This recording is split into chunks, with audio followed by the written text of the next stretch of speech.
ഇത് മാസ് മോട്ടോഴ്സിൽ നിന്നാണ്. Honda Activa വണ്ടി നമ്മൾ വർക്കിന് കയറ്റിയിട്ടുണ്ട്. നിലവിൽ നമുക്ക് പറഞ്ഞ കംപ്ലയിൻറ്റ്സുകൾ തന്നെ ജനറൽ സർവീസ്, എഞ്ചിൻ ഓയിൽ മാറ്റണം, അതേപോലെ ബ്രേക്ക് ചെക്ക് ചെയ്യണം. പിന്നെ ഒരു കംപ്ലയിൻറ്റ് പറഞ്ഞാൽ ഫ്രണ്ട് വെട്ടലാണ്. ഫ്രണ്ട് വെട്ടൽ നമ്മൾ വണ്ടി ഓടിച്ച് നോക്കുന്ന സമയത്ത് ഫ്രണ്ട് ഫോർക്ക് അലൈൻമെൻറ്റ് വേരിയേഷൻ ഉണ്ട്. നല്ല രീതിയിൽ ഗട്ടറിലൊക്കെ അടിച്ച് ചാടിയിട്ട് ഫോർക്കിന് ചെറിയൊരു ബെൻഡ് വന്നിട്ടുണ്ട്. അത് മൈന്യൂട്ടായിട്ടുള്ള ബെൻഡാണ്. അത് നമുക്ക് ഓടിക്കുന്നതിന് അങ്ങനെ പ്രശ്നമില്ല. പക്ഷേ നമ്മൾ ഒരുപാട് കുറച്ച് സ്പീഡിലൊക്കെ പോയിട്ട് ഫ്രണ്ട് ബ്രേക്കൊക്കെ പിടിക്കുന്ന സമയത്ത് വണ്ടി റൈറ്റ് സൈഡിലേക്ക് ചെറുതായിട്ടൊരു ചെരിയണ പോലത്തെ ഒരു ഫീൽ കിട്ടും. അതാണ് മെയിനായിട്ട് വരുന്ന പ്രശ്നം. അതിനൊരു അലൈൻമെൻറ്റ് വേരിയേഷൻ വന്നിട്ടുണ്ട് കേട്ടോ. പിന്നെ അത് കൂടാണ്ട് അതിൻ്റെ ഫ്രണ്ട് ബുഷുകൾ കംപ്ലയിൻ്റ് ഉണ്ട്. ഞാൻ ആ ഭാഗത്തേക്ക് വരുമ്പോൾ അതിൻ്റെ കംപ്ലയിൻറ്റ്സ് കാണിച്ചു തരാം. അപ്പോൾ അതാണ് ഫ്രണ്ട് വെട്ടൽ കാണിക്കേണ്ട റീസൺ. അത് 100% നമുക്ക് പരിഹരിക്കൽ നടക്കില്ല. കാരണം എന്ന് വെച്ചാൽ അത് ഫ്രണ്ട് ഫോർക്ക് അസംബ്ലിയെപ്പടി മാറ്റാനേ പറ്റുള്ളൂ. അതിനുള്ള കംപ്ലയിൻറ്റ് ശരിക്കും ഇല്ല. നമുക്ക് ഉപയോഗിക്കുന്നതിന് വേറെ പ്രോബ്ലം ഇല്ല. അപ്പോൾ അതങ്ങനെ ഉപയോഗിച്ചാലും മതി. നമുക്ക് അതിൻ്റെ ബുഷ് സെറ്റുകൾ മാറ്റിയിട്ടാൽ മതി.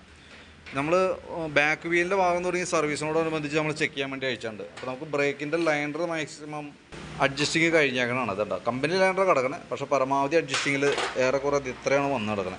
അപ്പോൾ നമുക്ക് ലൈൻഡർ മാറ്റിയിടണം. അതേപോലെ ബ്രേക്ക് ക്യാമൊക്കെ ഒന്ന് അഴിച്ച് ഗ്രീസ് ചെയ്തിടണം. ബാക്ക് വീല് നമ്മൾ ഈ ഒരു ഷാഫ്റ്റുമേ പിടിപ്പിക്കണം. അതിൻ്റെ ബെയറിങ്ങിൻ്റെ പ്ലേ നമ്മൾ ചെക്ക് ചെയ്തു. വേറെ കംപ്ലയിൻ്റ് ഒന്നുമില്ല. പിന്നെ നമുക്ക് അതിൻ്റെ ബാക്കിലത്തെ ഗിയർ ബോക്സിൻ്റെ ഭാഗത്തെ ഓയിൽ ലീക്ക് നമ്മൾ ചെക്ക് ചെയ്തിരുന്നു കേട്ടോ. ഇതിനകത്ത് ഗിയർ ഓയിൽ നമുക്ക് ലെവൽ കുറവായിട്ടാണ് കാണുന്നത് കേട്ടോ. അപ്പോൾ ഗിയർ ഓയിൽ നമുക്ക് മാറ്റണേ. കാരണം വെച്ചാൽ അത് ഗിയർ ഓയിൽ നമുക്ക് ടോപ്പ് പേയിൽ നടക്കില്ല, മാറ്റാനാണ് പറ്റുള്ളൂ. പിന്നെ ബാക്കിലത്തെ ബ്രേക്കിൻ്റെ ഭാഗം നമ്മൾ ഹബിനകത്ത് നോക്കുമ്പോൾ ഹബിന് ചെറിയൊരു തേയ്മാനമുണ്ട്. തൽക്കാലം നമുക്കത് സാൻഡ് പേപ്പർ ഉപയോഗിച്ച് ക്ലീൻ ചെയ്ത് റീസെറ്റ് ചെയ്യാം. ബാക്കിലത്തെ ടയറൊക്കെ അത്യാവശ്യം ഉണ്ട്, നമുക്ക് ഉപയോഗിക്കുന്നതിന് കുഴപ്പമൊന്നുമില്ല, നല്ല ടയറാണ്.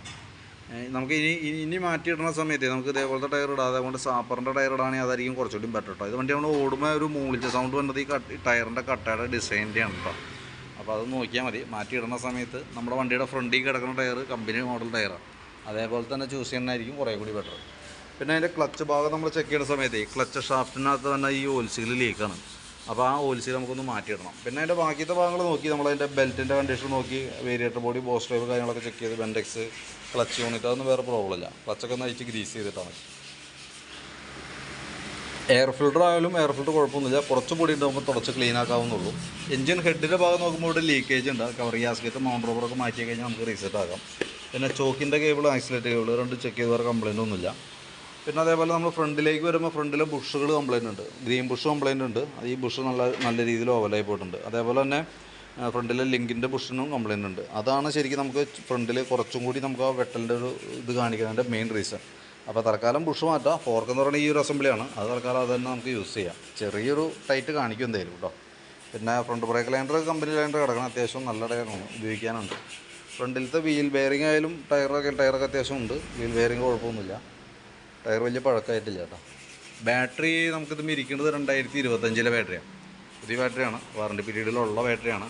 വോൾട്ടൊക്കെ നോക്കുമ്പോൾ 12 വോൾട്ടൊക്കെ കിട്ടുന്നുണ്ടോ, വേറെ കുഴപ്പമൊന്നുമില്ല കേട്ടോ. നമ്മൾ ടെസ്റ്റിലേക്ക് കൊടുക്കുമ്പോൾ അല്പം ഡൗൺ ആയിട്ട് കാണുന്നുണ്ട്, കുഴപ്പമൊന്നുമില്ല ഉപയോഗിക്കുന്നതിന്. പിന്നെ നമുക്കായിട്ട് ഈ സൈഡിലേക്ക് വരുമ്പോഴത്തേക്കും സ്പാർക്ക് പ്ലഗ് നമുക്കൊന്ന് ചേഞ്ച് ചെയ്ത് തരണം കേട്ടോ. കാരണം അത്യാവശ്യം നല്ല രീതിയിൽ തന്നെ കാർബൺ വന്നിട്ടുണ്ട്. അത് ഒരു ഓയിൽ മയത്തോട് കൂടിയിട്ടുള്ള ഫയറിങ് ആണ് അതിൻ്റെ ഉള്ളിൽ നടക്കണേ. ഓയിൽ ലെവൽ ചെക്ക് ചെയ്തു. എഞ്ചിൻ ഓയിൽ മാറ്റാം, ഓയിൽ ചേഞ്ച് പറഞ്ഞിട്ടുണ്ടല്ലോ. നിലവിൽ വേറെ ലെവൽ കുറവോ കാര്യങ്ങളൊന്നുമില്ല.